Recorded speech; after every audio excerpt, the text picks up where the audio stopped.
안양에 가면 곳곳에서 원태우 지사의 흔적을 만날 수 있습니다. 원태우 지사는 을사늑약 체결의 원흉인 이토 히로부미를 안중근 의사보다 4년 앞서 응징했던 대한의 남아입니다.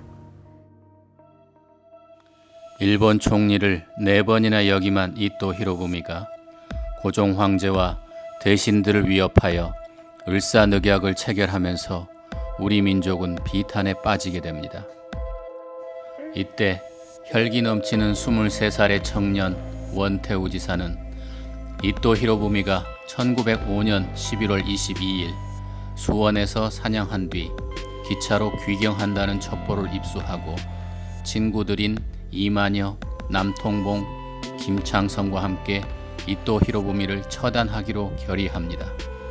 일단 서리째 부근 철로에 돌을 깔아두었다가 기차를 전복시킨 다음 이토 히로부미의 상태를 재차 확인하고 끝장내겠다는 계획을 세웠습니다. 하야시 공사를 대동한 이토 히로부미는 이날 오전 10시 특별열차를 타고 수원에 내려 발달산 등의 경치를 구경하고 사냥을 하며 안양까지 와서 안양역에서 오후 6시 15분 열차에 오릅니다. 원태우 지사는 동지들과 함께 서리째 부근 철로에 돌을 깔아놓고 기다렸습니다. 그런데 두려움을 느낀 이만여가 돌을 치우고 남통봉, 김장성과 함께 달아나고 말았습니다. 그럼에도 원태우 지사는 거사의 의지를 꺾지 않았습니다. 마침내 열차가 다가오자 이토 히로부미가 앉은 자리를 겨냥해서 주먹 크기의 돌멩이 여러 개를 본신의 힘을 다해 던졌습니다. 이 돌들은 정확히 이토 히로부미가 앉아있던 창문을 박살내었고 그 파편들은 이토 히로부미의 얼굴 여러 곳에 박혔습니다. 이토 히로부미가 큰 부상을 입자 놀란 수행원들이 서둘러 응급처치를 하면서 열차는 1시간 남짓 지체가 됩니다. 여기가 바로 원태우 의사가 이등박문을 향해서 돌을 던진 그 자리입니다.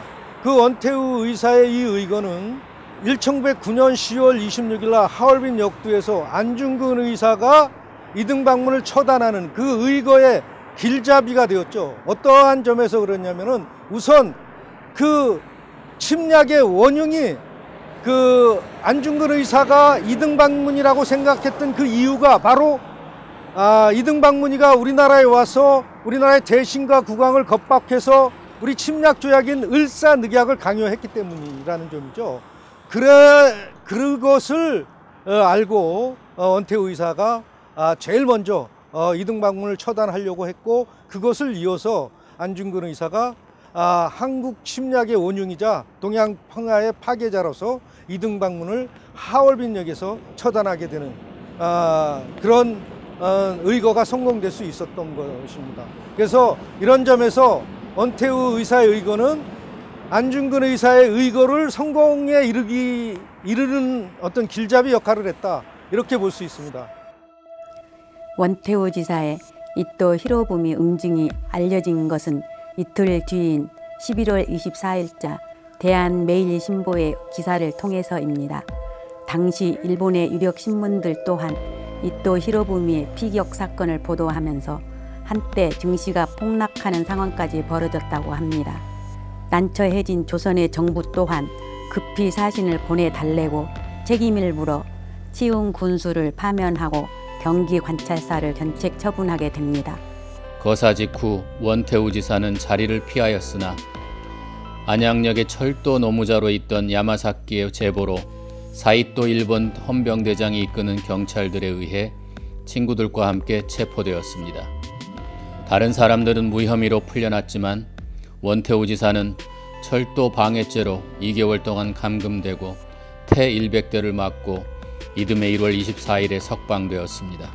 원태우 지사는 고문 후유증으로 불구가 되어 결혼도 하지 못했습니다. 원태우 지사는 여러 어려움 속에 살다가 6.25 전쟁이 발발했던 1950년 쓸쓸히 죽음을 맞이합니다. 정부는 원태우 지사 서거 40년 만인 1990년 8월 15일에 건국훈장 애족장을 추서했습니다. 한편 목숨을 부지한 이토 히로부미는 1906년 3월 초대 통감으로 취임해 실질적 통치자가 됩니다. 1907년에는 고종을 강제 퇴위시키고 군대를 해산시켰으며 1909년 6월에는 추밀원 의장에 임명되는 등 영화를 누립니다. 이러한 이토 히로부미에 대한 저격은 이후에도 계속되어 1909년 1월 이재명 의사 또한 저격을 계획했으나 주변의 만류로 목표를 바꾸어 이환용의 처단으로 대신합니다. 결국 1909년 10월 26일 오전 안중근 의사가 러시아 재무상과 회담하기 위해 만주의 하얼빈역에 내린 이토 히로부미를 저격하면서 대결말을 보게 됩니다.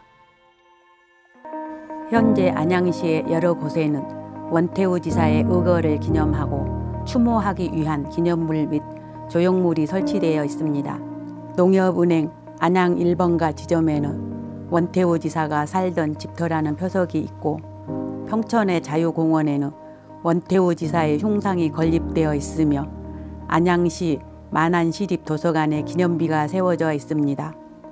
또 원태우 지사의 거사 현장인 석수동 서리째에는 원태우 지사의 저격 모습이 조형물로 세워져 있으며 안양역 입구 계단 왼쪽에는 원태우 지사의 흉상, 부존물이 설치되어 있습니다. 이처럼 원태우 지사를 기리는 조형물들이 많지만 자세히 살펴보면 여러 문제점을 발견하게 됩니다. 1882년생인 원태우 지사에 1905년은 23세 청년이었습니다. 하지만 흉상이나 조형물은 하나같이 나이든 중년의 모습을 하고 있습니다. 아마도 당시 일본인이 제작했던 화보에 기초하기 때문일 겁니다. 자, 우리가 지금 보고 있는 것이 바로 원태우 선생의 흉상입니다. 흉상인데 저것이 상당히 고증이 이제 잘못됐다는 것이죠. 당시에 원태우 선생의 나이가 23살 정도밖에 되지 않았는데 지금 저렇게 갓쓰고 수염이 달린 그 형태는 상당히 중년 내지 노년의 형상이라는 것이죠. 저것은 바로 당시에 우리가 여기 이제 있는 대로 일로전쟁 화보에 있는 사파를 그대로 따서 흉상을 만들었기 때문에 그렇습니다. 그래서 그 흉상에는 그 원태우 선생께서 갓쓰고 칼을 차고 돌팔매를 하는 그러한 형상으로 나오는 것이죠.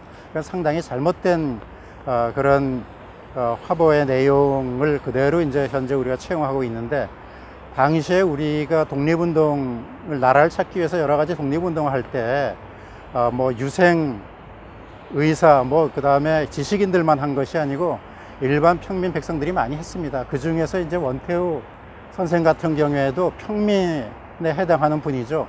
그런 분들이 뭐 항상 갓쓰고 뭐 이렇게 행사를 할 수 있는 그런 상황은 아니었고요. 그다음에 그런 데서 이제 우리 평민 복장에서 이렇게 역사의 현장에서 정확한 고증을 통해 가지고 이런 것이 좀 세워져야 되는데, 이런 것이 이제 좀 아쉽다고 우리가 좀 생각할 수가 있습니다.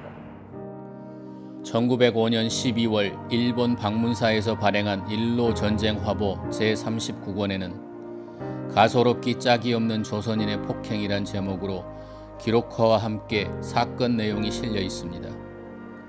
일본인 화가 기무라 고타로가 그린 이 기록화는 갓을 쓰고 흰 도포를 입은 나이든 남자가 오른손을 번쩍 들어 열차를 향하여 돌을 던지는 모습을 담아 사건을 왜곡 조작하고 있습니다. 도포를 입고 갓을 쓴 불편한 복장은 가소롭고 우매한 행위라는 인상을 주고, 칼을 찬 것은 폭력성을 강조하기 위한 것이라 보입니다. 그러니 일본인의 화보를 본떠 만든 표석들과 조형물들은 거사를 선양하기보다는 어쩌면 원태우 지사를 모욕하는 일일지도 모릅니다. 원태우 지사의 의거는 을사늑약 체결 5일 만에 일어났다는 것과 을사늑약의 불법성을 생생하게 고발했다는 점에서 큰 의미가 있습니다. 비록 이토 히로부미를 처단하는 데는 실패했지만 4년 뒤 안중근 의사가 하얼빈역에서 이토 히로부미를 처단하는 계기를 마련해 주었다는 의의가 있습니다. 특히 원태우 지사의 의거는 학식이나 사회적 지위 및 신분이 높지 않은 일반 민중 사이에서도 일제에 대한 저항운동이 있었다는 표본이 됩니다. 또한 2.1 이후 전국에서 항일운동이 일어났으니 본격적인 독립운동의 시작이라고도 할 수 있겠습니다.